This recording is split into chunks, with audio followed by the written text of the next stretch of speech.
Welcome to another Warcraft 3 audio commentary. Today, guys, we're going to be doing a wonderful Warcraft 3 audio commentary for your pleasure. I don't know what I'm saying because I just realized it is 4 in the morning and I'm screaming my head off. I might get in trouble for that. But if that does happen, then I'm sorry. I apologize. There's not much I can say about it. Anyways. Let's introduce our players. I gotta say, the map is Echo Isles. This is played for the RBC, the British Cup, and this is the loser bracket. Once again, we're gonna follow Hawk as he, goes through the loser bracket until he loses. I don't know when he loses, or maybe he succeeds and makes it to the finals. I have no idea, but it's a journey, and we are going to follow along. So we started with him. He did defeat Czech. I guess at this point, that spoiler is out of the bag. All of these games are single elimination. And obviously the games were played in the past, so these are cast by replay. And I don't know all the players because, as I said in the last cast, I'm a little bit out of the loop. But let's introduce these guys anyway. This is DniMer, DniMer. He's the red knight of spawning on the left side of the map, going with a warden first, actually, which is a pretty reasonable choice, all things considering. We do have the Ancient of War going for the creep down here on the mercenary camp. And that's pretty standard stuff. We have a militia scout going around to scout that out. On the right side of the map, we have the light blue spawning in. It is the human, none other than the guy we were talking about, Hawk himself, building a scout tower just to have. It's always good to have a scout tower in your base, going with the Archmage, getting the footman, going for a race. He's doing stuff, yeah. And he's gonna bring a peasant around here. Distract the Ancient of War if he can. Maybe, kind of block things here. Slow down the creeping just a little bit. It's always a good idea to slow down the creeping of the human player or the elf player. Either one. Slow down both of them if you can. I wouldn't be surprised if he goes to buy something here. It's always good if you're the human player to stop your opponents from getting the Shadow Priest, because they can use that to dispel your water elemental. So he's going to go ahead and do that. And also, you can do some crazy stuff with it if you really wanted to, but I don't think he's going to do anything too crazy with it. Just run away, maybe. He might do a little bit of light harass. We'll see. Oftentimes, that's the case. I don't know if he's going to try to steal some last hits here. Just steal the peasant. Go for the wisp. He's got a lot of options, really. He really does have a lot of options. He doesn't want to overcommit to this because he could easily get Shadow Striked and it would die, and then it's just expensive, and you're giving extra XP to a Warden.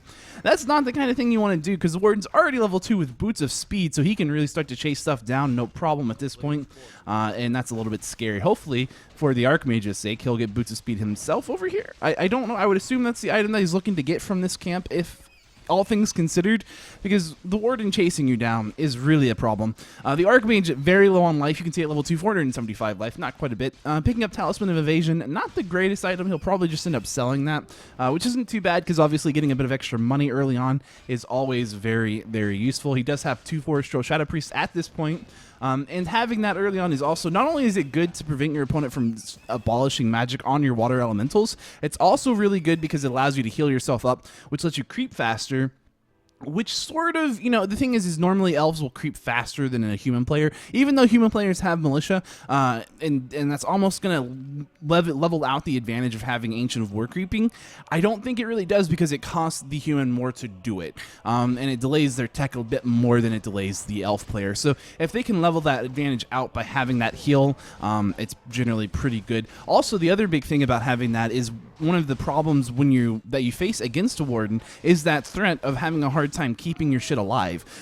That's what it comes down to a lot of the time. That Shadow Strike does so much damage, or it's Fan of Knives, and it's like this constant harass if he wants to stop you from creeping. When you have 2 little guys sitting there healing, it nullifies the harass almost completely early on in the game anyway. Once the Warden gets a bit stronger, then 2 Forestro Shadow Priests won't really do a whole lot to stop it. But at level 3, I don't really think he's going to have to worry too much. Although he will be able to pick some stuff off if he really wants to. Did go for the level 2 Phantom Knives. Probably has Blink as his other option, or maybe not even have. He may not have even skilled it yet.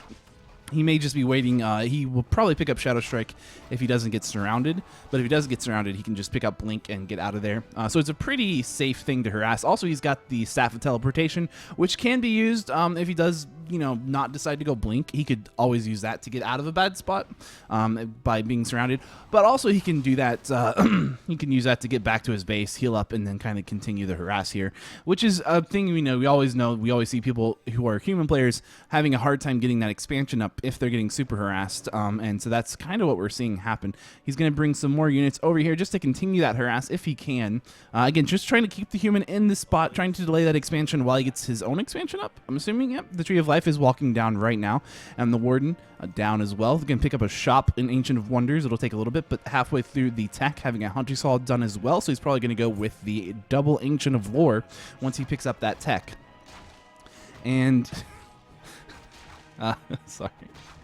And the Warden gonna go ahead and just kind of, he's trying to take out this farm just a little bit here while he went to go in to harass this expansion with his army, his little 3-unit army there, but he saw that the human was kind of, he already scouted that, so he didn't really get to sneak around like he wanted to, so he backed up, came into a bit of a better position to be here with his Warden as it comes down here after teleporting to its base to heal, and he's already done a good bit of little damage. He did kill one of those Shadow Priests. I don't know if he killed the other one, didn't quite catch that, but I would assume he did. Those things have very low life. They're very easy to kill, especially with the Warden. You can just kind of chase them down, but it's better that than, say, your Archmage or a Forest Troll Shadow Berserker, which costs a bit more money and also is a bit more important to your kind of your damage goal that you're trying to do here. Whenever you want to do some damage to delay stuff. Obviously, this thing is a lot more important than a Footman, so if you can try get him to kill a Footman instead of this, that would be great. But he does have Boots of Speed and a Claws of Attack.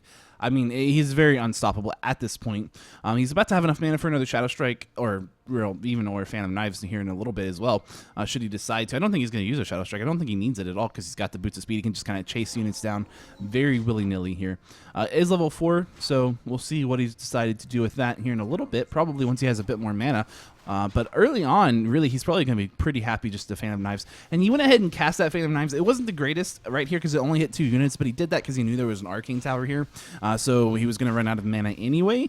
So you want to go ahead and spend it because obviously you take less damage from the Arcane Tower if you have no mana because it doesn't have any mana to burn. And also better to use spend it than to not spend it because it's going to get burned anyway. So over here down in the lower left, we still have this Archmage just stopping this gold mine from going up. He's not really doing much else, but he is delaying just a little bit. Was able to take down a little wisp. So there is not going to be any blinks, at least at level 4, because he did pick up 2 points into Shadow Strike. Went ahead and got that Archmage right on out of there, forcing a TP. It's one of those things that there's not a lot you can do about it. I mean, you can see how much damage that does, but with the Mercenaries, he's going to be able to heal himself up. He does have a Boots of Speed at this point. I'm assuming he probably bought it from the shop. Panda has been picked up as the second hero, so we're definitely seeing kind of an AoE strategy coming out of the Night Elf player with the Fan of Knives and the Breath of Fire, which is a pretty common thing to do against human, and it's really, really good if you're going for that type of strategy to delay and harass the human. So it really makes a lot of sense why you spent so much effort trying to slow this expansion down, because if you can do that, you can keep them on tier 2 because they're gonna have to, because you're gonna get your tech out sooner than they do, which means that what you have to do as the human player is start pumping out those tier 2 units. And the problem when you're playing versus double AoE is that your tier 2 units are going to be like Sorks and Priests and maybe Breakers. Not really the greatest versus magic damage. I mean, Breakers are obviously okay, but they're not really going to do a lot versus Bear Dryad unless you have the kind of the infrastructure to support it. So you need towers and you need a lot of tech, possibly some mortars. I mean, the cookie cutter human versus Night Elf, but you do need to have that. You need to have the kind of the later game in that plan. It's a little bit difficult on a map like this for the human player to succeed, I think, versus AoE strategy. So I don't know how we're going to see this go. But the problem is that the human player is really playing for the long game with this strategy, and the way that you often see it happen is they will lose those low HP units. They will lose those casters in lots of the fights. And what they do is they kind of delay and they buy time and they try to spend that time building up their economy in a better way than the elf player, but it doesn't always happen for them. And on a map like this, it can't really happen for them. There's only one gold mine expansion for each player, and they've both pretty well claimed it. We're not going to see too much of a difference there. So normally we often see the elf player still being on 1 base with this kind of strategy versus the 2 base of the human player. That's not the case. So I would say the elf's in a good spot here. I mean, he hasn't done enough damage probably to this expansion to say that he's in like a commanding lead. I wouldn't go that far. I mean, the human player has been pretty okay. He's kind of been sitting back. He's got a Mountain King on the way out. He's getting his tech up. He's not really getting harassed. He's not getting a lot of the XP in the middle of the map because the elf player is pretty much taking all of that map control, and there's very little that we're seeing Hawk be able to do to contest that. But I'm kind of surprised that the Warden's all the way down here. but he has picked up a Scroll of Healing and a Potion of Lesser Invulnerability, which is good. He's going to come up here as well if the human player Hawk decides to come in and do some kind of crazy stuff in this creep. He's going to have to deal with that Warden coming up and just chasing him down, because there's not enough from this army to stop that Warden at this point. Maybe with the Mountain King, but really he just walks over and casts the Phantom Knife. He's going to get 2 kills at the least. What would have been that Water Elemental already gone down. We're going to possibly see a pass on the Potion of Lesser Invulnerability, or maybe just popping the Scroll of Healing, or maybe he doesn't have to do anything. He just chases down the Mountain King, because, you know, why not? We're going to see he passed the Potion of Lesser Invulnerability. Unfortunately, the stun lasted just the opportune amount of time to kill him, and he even popped that Scroll of Healing just a microsecond too late there. That is rather unfortunate. Popping both items in a sense to lose your hero anyway is not a good trade. He didn't pop the Potion of Lesser Invulnerability, but he doesn't have it now. It's on his Panda, so he'll have to wait till that revives to be able to use that. Granted, he did get the Mountain King, so that's good, but the human probably got the better trade of that, because you can consider a Mountain King that is level 1 versus a Panda that I think was level 3. I mean, is that what it was? Level 2, okay. Level 2, and a Scroll of Healing. Pretty good for Hawk. Pretty good. That was a really good trade. And also, he is going to happen to dust a Sentry Ward, because why not? Why not dust it? He was able to see that there was Sentry Wards on the hero at one point. I don't remember when, but I know he was able to see that, so it kind of makes sense that he would try to get a dust on there. Possibly putting a dust somewhere else as well, just looking for the other one. I don't know if he's going to do that. He may have already done that somewhere. I don't know. Don't ask me. I might be on... I don't know where the Sentry Wards are, to be honest. But the Ancient of War has cut through the trees here to allow kind of a second route into this creep camp, which is always good to have. And I like this maneuver for 2 reasons. One, it's often the case that if you're creeping this and you get creep jacked, you end up having to spin some kind of teleport or something to get out of that situation. It's not really...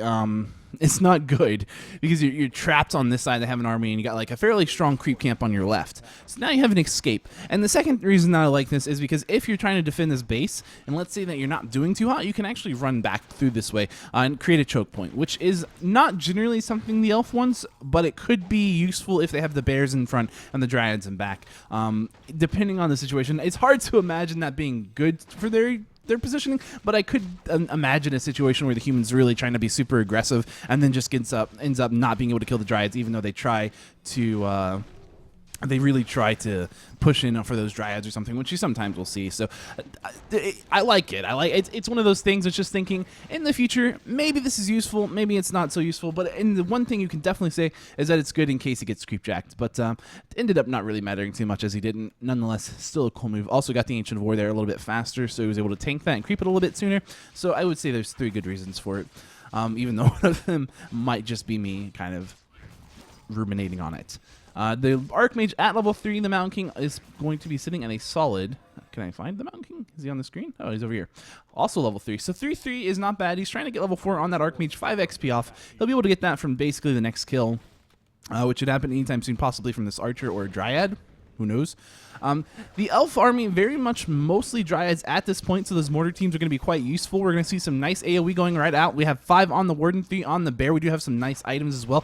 Potion of Anti-Magic on the Warden. That Archmage getting very low. We have these Fairy Dragons in the front, making this very difficult. The human player trying to reposition into a better spot here, using these buildings in the front to trying to block these bears out. But again, he does have that Warden running right in to cast another big fan of knives. We're seeing the human units here are having a lot of trouble. The only question at this point is, can the human player hold this off? He's feeling comfortable because he's researching Flare instead of getting another unit at this point. We have some more Spellbreakers on the way out as well. He's trying to take these Fairy Dragons down as they're really the only thing he can safely attack, but they have so much armor in this form that he's not making a lot of headway. However, the Panda is running out of steam here. He's going to have to get forced out of this fight. Doesn't really have much healing unless he can pull out a Rejuvenate, which currently none of those bears are in caster form. We do have Rejuvenate over here on the Mountain King because that's how Spellbreakers work. They're pretty good. And actually, the human player basically able to hold this position. He's raining down with the mortar fires occasionally and also just chasing him down every time that the elf kind of walks into it. The Panda once again in a terrible spot.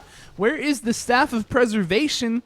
It's a question that everyone is asking, and DniMer doesn't have an answer. He's like, it's in the shop. I don't know. It's a 150 gold item. It's got to be worth it. I mean, I do know that he had a lot of items on his heroes. He was 6 slotted, as they say, in Dota, but that Staff of Preservation is so worth it. Could have saved a panda's life, which prevents quite a bit of XP going over to the human player. And also, the human player is, I mean, he is actually looking not great. I don't know if he's going to be able to hold this or not. I think this is going to be, he's going to force a TP. He's got to force a TP. The TP is being forced. The Thunderclap timed so well. If that hadn't been a TP at that exact moment, that would have probably done enough damage to kill that Warden. So really good timing on the Thunderclap. And obviously, if he had done it just a little bit sooner, I mean, it was 130 life. I don't know off the top of my head. I think it would not have been enough, but just like one more smack or something. So really good play from both players there. But Hawk, I mean, he didn't. I can't really say too much about it. He lost a lot of his low HP or low cost units. Oh, there's the other Sentry Ward going down this time to the flying machines. Good. But yeah, I mean, Hawk lost a lot of low HP units, but he didn't lose a hero, and he didn't have to spend a TP, and he didn't spend a bunch of expensive items, whereas the Elf player did. But the Elf player got level 6 on his Warden, which is possibly really good. It's possibly really good. So we're gonna have to see how this plays out. I think maybe it wouldn't be a bad idea to try to send, you know, your Avatar of Vengeance up there, maybe to the main base, try to do some harass, split the human up a little bit. Usually humans are pretty good with a split army, but in this case, after the human just lost so much, which was the bulk of his army, that low HP, low resource cost caster army that just melts to the AoE, and he only has, you know, a couple of spellbreakers left. He only has a couple of mortars left. It maybe wouldn't be the worst idea to try to split them up. But the Avatar of Vengeance has now popped out. We're going to see what happens if he decides just to keep it in his army.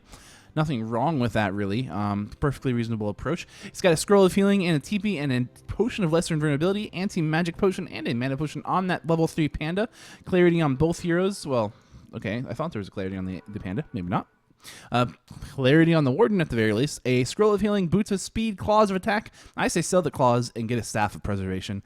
Potion of Mana and Potion of Lesser Invulnerability on the Warden. So he's got some really nice items. He has some tanky heroes. The only problem that he's going to end up having is, once again, even though he was able to kind of take a reasonable fight here, he's going to have to push right back in. And also, there's a lot of flying machines.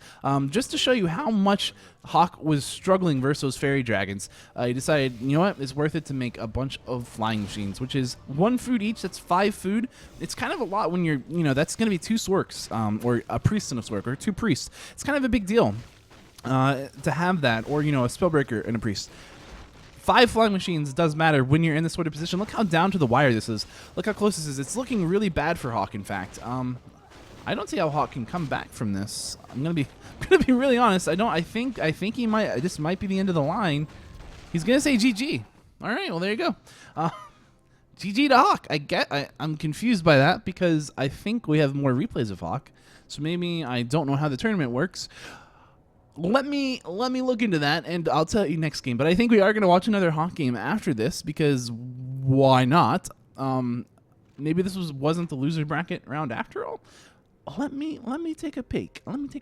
Nope, that was the loser bracket.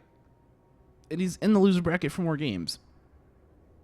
I have no idea what that means. I don't know. I didn't ever see the bracket. I just have the replays, and they're labeled loser 1. Look, I don't know. I only looked at the first 2 replays that I have in the list. Screw it. We're gonna watch the next game anyway. Why not? It can't hurt. Anyway, so DniMer played really well in that game, and yeah, can't complain. Although I would like to have seen a Staff of Preservation. So, yeah, see you in the next game. Question mark? I don't know.